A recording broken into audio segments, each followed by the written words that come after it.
Today I'm doing some inking techniques, especially with a dip pen. Not so long ago I did a video on how to draw a line, and you can look in the link below to see the pencils of that. And now I'm going to ink it. To start off, before I even pick up my dip pen, I use a fine liner brush or a rigger's brush. You could use a finer brush, whatever you're comfortable with. But today I'm going to be talking about techniques with a dip pen. Now when I use the word techniques, there's two aspects of this.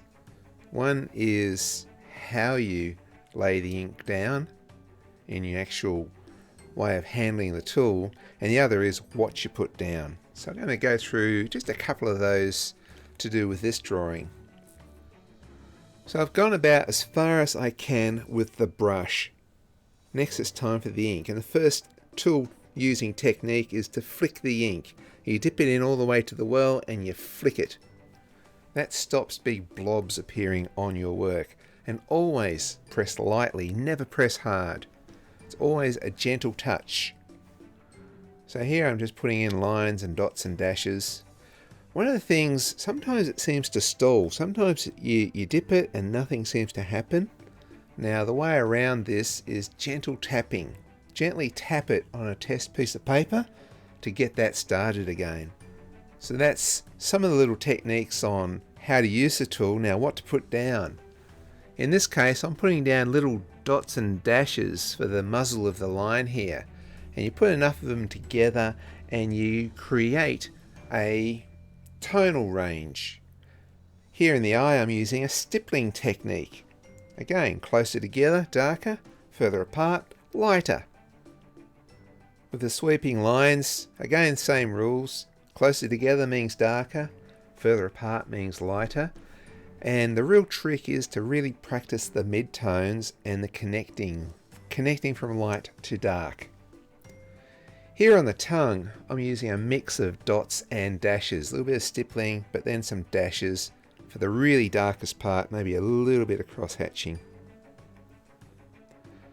Now where the brush work is, I'm now going over in between some of the lines with the pen to blend in the fine pen work with the brush work. I like to make it so it's hard to tell the difference between where the brush work ends and where the nib work starts. On the long strokes, as it comes into the light bits, I like to break up the sweeping lines with some dashes and then some dots, because it's very important to leave the light bits.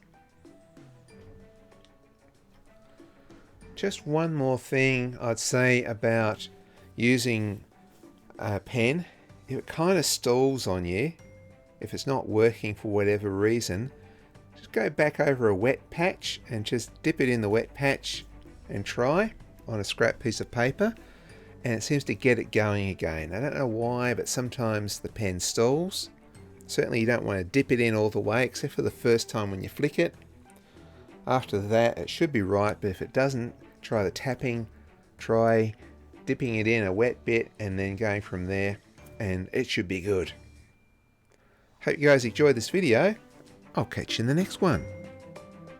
And maybe check out some of the other videos I have giving some instructions on how to do artwork and some hints and tips on how to improve your techniques.